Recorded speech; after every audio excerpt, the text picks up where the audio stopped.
प्यारे बच्चों नमस्कार। आज हम लोग A1 क्लासेस के जो कोचिंग है उसके तरफ से जो चैनल है, चैनल का नाम आगे सब्सक्राइब कर दीजिए और लाइक कर दीजिए। पहला है MS, क्या है चैनल का नाम है MS डॉट लिखेंगे, उसके बाद परवेज सर लिखेंगे PARWEZ लिखेंगे और उसके बाद सर लिखेंगे SIR।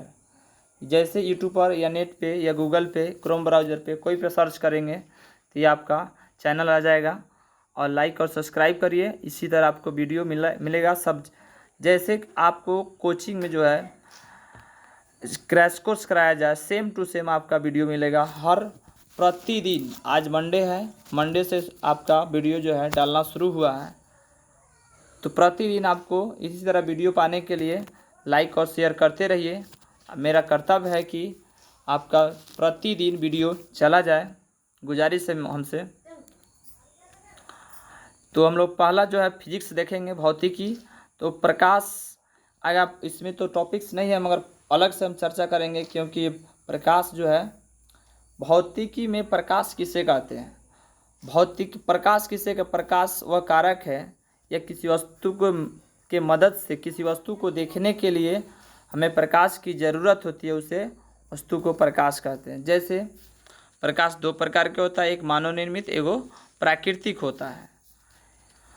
तो मानव निर्मित किसे कहेंगे, मानव जो द्वारा बनाई गई वस्तु को जिससे प्रकाश निकलता है उसे प्रकाश, उससे वस्तु का प्रकाश का, जैसे जलता हुआ बल्ब, जलता हुआ मरकरी, उससे मानव निर्मित हो गया। आर्टिफिशियल, जैसे प्राकृतिक क्या होगा, जिससे सूर्य के प्रकाश, ये प्राकृतिक हो जाएगा। तो ये मेन टॉपिक्स नहीं है मगर फिर भी इस टॉपिक पहला चैप्टर प्रकाश का प्रवर्तन है, प्रकाश है, इसीलिए हम लोग चर्चा किए हैं।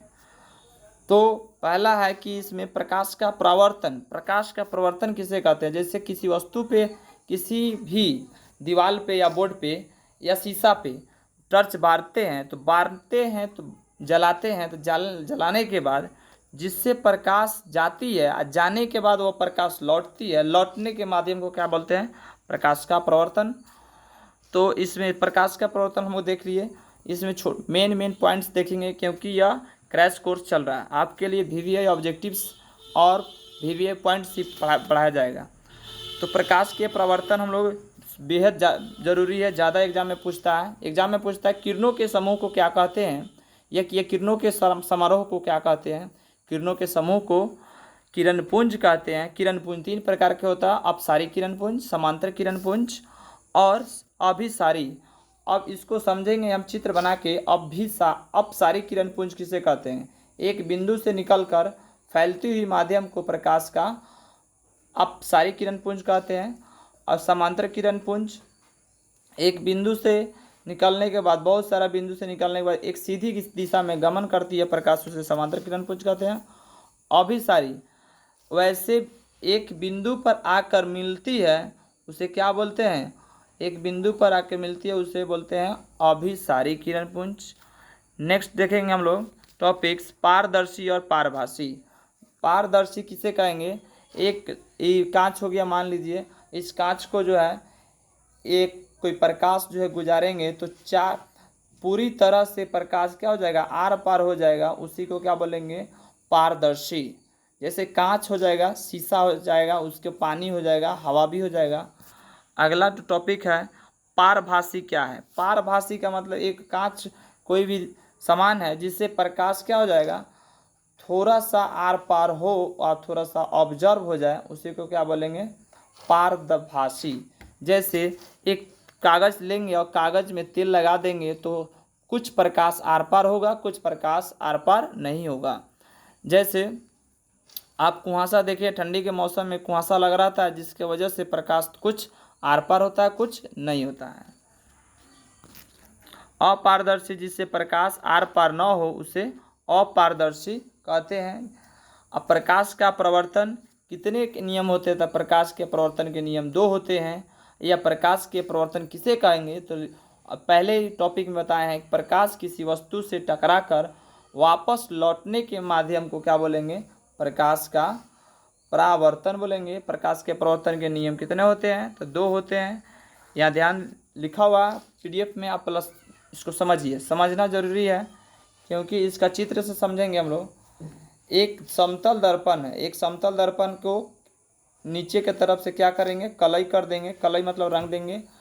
अब इस पे जो एक लेज़र लाइट लेंगे, क्या करेंगे, एक लेज़र लाइट लेंगे और तिरछा मारेंगे। तिरछा जैसे मारेंगे तो क्या हो गया, ये आने वाली किरण को आपतित किरण और जाने वाली किरण को परावर्तित किरण। अब बीच में जो अभिलंब होता है, बीच में क्या होता है, अभिलंब होता है, उसे को क्या बोलेंगे, पहला ही नियम हो गया आपतित किरण परावर्तित किरण। ये आपतित किरण हो गया, परावर्तित किरण ये हो गया अभिलंब। आपतित किरण और परावर्तित किरण आपतन बिंदु पर खींचा गया, आपतन बिंदु पर खींचा गया विलंब तीनों क्या हो, एक ही तल में हो, उसे क्या बोलेंगे, पहला नियम हो गया एक ही तल में हो या समतल में हो। दूसरा हो आपतन कोण, ये आपतन कोण है, ये परावर्तन कोण है, दोनों आपस में बराबर होता है। आपतन कोण परावर्तन कोण के बराबर होता है, उसे क्या बोलेंगे, प्रकाश के प्रवर्तन के नियम। दो हो गया। अब इसको हम लोग PDF जो है इसको स्क्रीनशॉट ले लीजिए क्योंकि बहुत भी ये टॉपिक्स है, प्रकाश का प्रवर्तन या अपवर्तन, हर साल एग्जाम में पूछता है। प्रतिबिंब किसे कहते हैं, अब इसमें आ गया कि प्रतिबिंब किसे कहते हैं। प्रतिबिंब क्या है, प्रतिबिंब किसे कहते हैं, तो प्रतिबिंब मतलब छाया होता है इसका। जैसे किसी का भी प्रतिबिंब किसी वस्तु से आते हुए प्रकाश की किरणें दर्पण के परावर्तन के बाद जिस बिंदु पर मिलती है या मिलती हुई प्रतीत होती है उसे क्या बोलेंगे, उसे उस बिंदु का प्रतिबिंब कहते हैं। जैसे PDF में लिखा हुआ है, देखिए, किसी बिंदु से आती हुई प्रकाश की किरणें दर्पण के परावर्तन के बाद जिस बिंदु पर मिलती है या मिलती हुई प्रतीत होती है उसे क्या बोलेंगे, उसे प्रतिबिंब कहते हैं। प्रतिबिंब कितने प्रकार के, दो प्रकार के, एगो आभासी या काल्पनिक होता है। तो वास्तविक प्रतिबिंब जो है जिससे कन्फर्म हो, संभव घटना हो, उसे क्या बोलेंगे, वास्तविक प्रतिबिंब। काल्पनिक प्रतिबिंब जिसे कल्पना किया जाए, कल्पना किया जाए कि तो उसे क्या बोलेंगे, काल्पनिक प्रतिबिंब बोलेंगे। वास्तविक प्रतिबिंब किसे कहेंगे, तो वास्तविक प्रतिबिंब जो है इसी डिफिनेशन से हो जाएगा, किसी बिंदु से आते हुए प्रकाश की किरणें दर्पण के परावर्तन के बाद जिस बिंदु पर मिलती है, जिस बिंदु पर मिलती है उसे क्या बोलेंगे, वास्तविक प्रतिबिंब कहते हैं। अब काल्पनिक प्रतिबिंब किसे कहेंगे, किसी बिंदु से आती हुई प्रकाश की किरण दर्पण के परावर्तन के बाद जिस बिंदु पर आती हुई प्रतीत होती है, प्रतीत मतलब होता है दिखाई, प्रतीत हो, उसे क्या बोलेंगे, उसे उस बिंदु का वास्तविक काल्पनिक प्रतिबिंब कहते हैं। नेक्स्ट क्वेश्चन देखेंगे, दर्पण आगे देख लेंगे। दर्पण कितने प्रकार, सॉरी जो एग्जाम में आपके एग्जाम में VVI टॉपिक्स है उसको देख लेंगे कि वास्तविक प्रतिबिंब में, प्रतिबिंब ने वास्तविक प्रतिबिंब में हमेशा उल्टा प्रतिबिंब बनता है, ऐसे पर्दे पर प्राप्त कर सकते हैं। वास्तविक प्रतिबिंब हमेशा दर्पण के सामने बनता है। ये बहुत इम्पोर्टेंट है, कहता है एग्जाम में क्वेश्चन पूछता है वास्तविक प्रतिबिंब और काल्पनिक प्रतिबिंब में अंतर को स्पष्ट करें। तो यहाँ पे एक लाइन पार देते हैं और वास्तविक प्रतिबिंब यहाँ लिखेंगे, यहाँ पे काल्पनिक लिखेंगे, एक नंबर में लिखेंगे वास्तविक प्रतिबिंब दर्पण के वास्तविक प्रतिबिंब को दर्पण पर प्राप्त अवास्तविक प्रतिबिंब को दर्पण, वास्तविक प्रतिबिंब हमेशा क्या होता है, उल्टा होता है, इससे पर्दे पर प्राप्त कर सकते हैं वास्तविक प्रतिबिंब को, और वास्तविक प्रतिबिंब दर्पण के सामने होता है। और इसमें पढ़ेंगे काल्पनिक में, इसमें हमेशा क्या होता है, सीधा होता है काल्पनिक प्रतिबिंब में, इसे पर्दे पर प्राप्त नहीं कर सकते हैं, यह दर्पण के पीछे बनता है। ये 3 गो अंतर आपको बहुत ज़रूरी है, एग्जाम में बहुत इंपॉर्टेंट टॉपिक्स है, पूछता है एग्जाम में अंतर, इससे ऑब्जेक्टिव भी पूछता है ये अंतर से।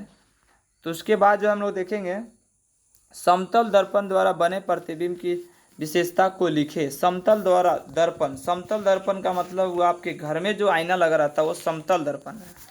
और समतल दर्पण कैसे बनाएंगे, आज चित्र में देखेंगे, एक डंटा पारेंगे और इस कहीं नीचे की तरफ से उसे रंग देंगे या पेंट कर देंगे, उसे कलई कर देंगे, उसे क्या बोलेंगे, समतल दर्पण। समतल दर्पण को विशेषता क्या होता है, उसका विशेष गुण क्या है, उसके बारे में पढ़ना। पहला, प्रतिबिंब दर्पण के पीछे बनता है। जैसे आप आईना में खड़े होते हैं, उसका चित्र कहाँ बनता है, दर्पण के पीछे बनता है। तो कंफर्म हो गया। प्रतिबिंब प्रतिबिंब जो होता है, प्रतिबिंब दर्प वस्तु के बराबर बनता है। प्रतिबिंब जो वस्तु के आकार के बराबर बनता है, मतलब जितना बड़ा आपका चित्र है उतना ही बड़ा प्रतिबिंब बन जाता है।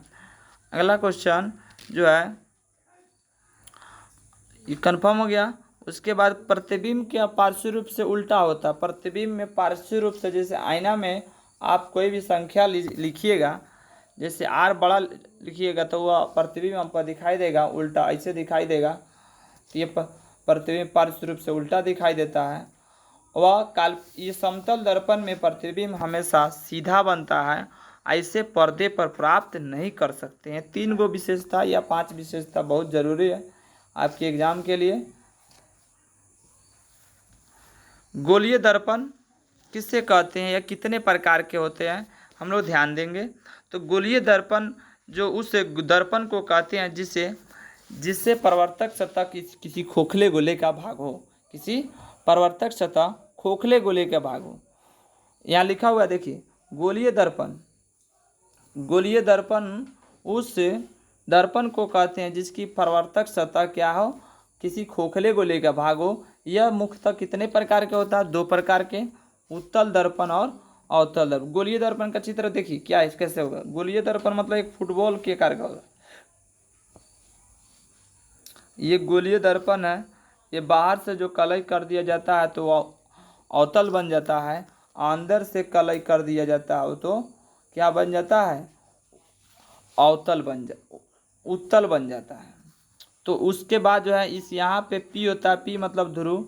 यहाँ पे बीच में जो है गोलीय दर्पण के बीच में क्या होता है, C होता है वक्रता केंद्र, और C और P के बीच में क्या होता है, फोकस होता है।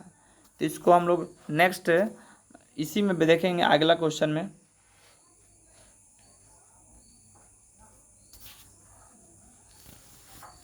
अवतल दर्पण किसे कहते हैं, इसका उपयोग क्या होता है, बहुत जरूरी भी एक टॉपिक्स है। अवतल दर्पण का उपयोग कहाँ और कैसे करते हैं। अवतल दर्पण का उपयोग देख कैसे करेंगे। मान लीजिए किसी गोलीय दर्पण के कोई भाग है जिसे बाहर से कलई कर दिया जाता है, उसे क्या बोलेंगे, अवतल दर्पण कहेंगे। और अवतल दर्पण कहेंगे। तो गोलीय दर्पण का उपयोग अवतल दर्पण का उपयोग कहाँ होता है। तो पहला नंबर दाढ़ी बनाने में, गाड़ी के हेडलाइट, टॉर्च, वाहन में उपयोग किया जाता है, रोगियों को आँख कान नाक देखने में, उसके बाद सोलर कुकर में किया जाता है और सौर भट्टी में भी की जाती है। नेक्स्ट क्वेश्चन देखेंगे, उत्तल दर्पण किसे कहते हैं, इसका उपयोग कहाँ करते हैं। तो उत्तल दर्पण गोलीय दर्पण के खोखले गोले का एक भाग होता है जिसे अंदर से रंग देने पर कौन सा दर्पण बन जाता है, ये उत्तल दर्पण बन जाता है। इसका उपयोग जो होता है गाड़ी के साइड मिरर में किया जाता है, इसलिए कि आने वाली पिछली वाली गाड़ियाँ हमेशा जो है दिखाई दे, इसीलिए उत्तल दर्पण का उपयोग गाड़ी के साइड मिरर में किया जाता है। अगला क्वेश्चन है, उत्तल दर्पण और अवतल दर्पण में अंतर कैसे लिखेंगे। बहुत हेवी एक टॉपिक्स है और क्वेश्चन बनता है, आपके एग्जाम में पूछता है। इसको अंतर को कैसे लिखेंगे, इस PDF में नहीं है मगर इसको आपको बताते हैं। पहले लिखेंगे उत्तल दर्पण अवतल दर्पण में अंतर निम्न है। यहाँ पे निम्न करके एक तरफ अवतल एक तरफ उत्तल लिखिएगा। तो अवतल यहाँ पे लिखा हुआ तो अवतल रहने दीजिए, यहाँ पे अवतल है तो अवतल रहने दीजिए। 1 नंबर में उत्तल में लिखेंगे, अवतल दर्पण में प्रतिबिंब दर्पण के कहाँ बनता है, पीछे बनता है। अवतल दर्पण का प्रतिबिंब हमेशा काल्पनिक बनता है। उत्तल दर्पण में प्रतिबिंब सीधा बनता है और काल्पनिक बनता है। अवतल दर्पण में प्रतिबिंब उल्टा और वास्तविक बनता है। और उत्तल दर्पण में प्रतिबिंब हमेशा जो बनता है वो दर्पण के पीछे बनता है, और अवतल दर्पण में प्रतिबिंब दर्पण के सामने बनता है। एक कंडीशन जो है CF और P के बीच रखते हैं तो उसका प्रतिबिंब पीछे बन जाता है। अगला क्वेश्चन हम लोग देखेंगे टॉपिक्स VVI टॉपिक्स के आवर्धन किससे कहते हैं? आवर्धन मतलब होता है कि प्रतिबिंब की ऊंचाई, वस्तु की ऊंचाई को क्या कहते हैं? आवर्धन कहते हैं। प्रतिबिंब की ऊंचाई और वस्तु की ऊंचाई को आवर्धन कहते हैं। आवर्धन बराबर होता है, आवर्धन को m से सूचित किया जाता है a माइनस भी बटा माइनस भी बटा u होता है, ये आवर्धन का सूत्र होता है। फिर दर्पण का सूत्र भी एग्जाम में पूछता है, 1/v प्लस 1/u बराबर 1/f होता है, याद रखेंगे, एग्जाम में बहुत ज़्यादा पूछता है। नेक्स्ट टॉपिक देखेंगे, गोलीय दर्पण की फोकस दूरी उसकी वक्रता त्रिज्या में क्या संबंध है? तो ये जो होता है फॉर्मूला है, f बराबर क्या होता है? r/2 होता है। f बराबर r/2 मतलब जो है गोलीय दर्पण की भाग है, मान लीजिए ये c है, यह क्या है? f है। तो ये यहाँ से लेके यहाँ तक क्या होता है? r होता है। वक्रता त्रिज्या होता है। वक्रता त्रिज्या फोकस दूरी की फोकस दूरी की वक्रता त्रिज्या क्या होती है? आधी होती है। आधी मतलब आधा, इसीलिए f बराबर क्या होता है? r/2 होता है। इसका आंसर ऐसे होगा। नेक्स्ट टॉपिक में देखेंगे, प्रकाश के अपवर्तन क्या है? तो प्रकाश के प्रवर्तन हम लोग देख चुके हैं। अब VVI टॉपिक्स आपको मिल चुका है, इसका PDF आप लोग लाइन बाय लाइन आपको हम स्क्रीनशॉट मरवा देते हैं, इसको ध्यान से आप लिख सकते हैं। जो VVI टॉपिक्स है इसको मारते चलिए और टिक लगाते चलिए, क्योंकि आपके लिए एग्ज़ाम के लिए बेहद ज़रूरी है। प्रकाश के परावर्तन या अपवर्तन VVI टॉपिक्स है। प्रकाश के परावर्तन के नियम टॉपिक्स VVI है। उसके बाद प्रतिबिंब जो है, काल्पनिक प्रतिबिंब वास्तविक प्रतिबिंब अंतर पूछता है, तो अंतर जो है VVI टॉपिक्स है। इसको दोनों का डिफिनेशन लिख दिया जाएगा, तभी भी क्या हो जाएगा? अंतर हो जाएगा। उसके बाद जो दर्पण के द्वारा समतल दर्पण में प्रतिबिंब बनने की विशेषता जो है VVI टॉपिक्स है। उसके बाद गोलीय दर्पण भी VVI टॉपिक्स है। अवतल दर्पण एग्जाम में पूछता है, अवतल दर्पण को अभिसारी लेंस क्यों कहते हैं? ये भी VVI टॉपिक्स है। और उत्तल दर्पण को अपसारी लेंस क्यों कहते हैं? ये भी VVI टॉपिक्स है। अवतल दर्पण का उपयोग कहाँ किया जाता है? उत्तल दर्पण का उपयोग कहाँ किया जाता है? 2-2, 3-3 अब एग्जाम्पल पूछे, तो ये VVI टॉपिक्स है आपका, इस पर ध्यान देखेंगे। आज का क्लास जो एंड होता है प्रकाश का प्रवर्तन। इसी तरह वीडियो प्राप्त करने के लिए आप मेरे चैनल को सब्सक्राइब कीजिए। चैनल जो है, आप चैनल का नाम सब्सक्राइब कीजिए, MS Parvez sir, MS Parvez sir. जैसे आप यूट्यूब पर या कोई भी गूगल ब्राउज़र पे लिखिएगा तो आ जाएगा। और उस सब्सक्राइब करके मेरे चैनल को लाइक और शेयर कीजिए। इसी तरह वीडियो प्राप्त करने के लिए आप मेरे नंबर पे कॉल कर सकते हैं या ग्रुप में जुड़ सकते हैं। आपकी हर वीडियो, हर क्वेश्चन को सॉल्व किया जाएगा। 91 28 53 76 72 पे कॉल करके आप PDF मंगा सकते हैं, या आप मुझसे बात करके PDF मुफ्त आपको, मान लीजिए ऑनलाइन जो है आपको PDF फ्री में मिलेगा, मगर क्लास में आने पर आपको जैसे कॉपी फ्री में PDF आपको मिल जाएगा, उपलब्ध होगा।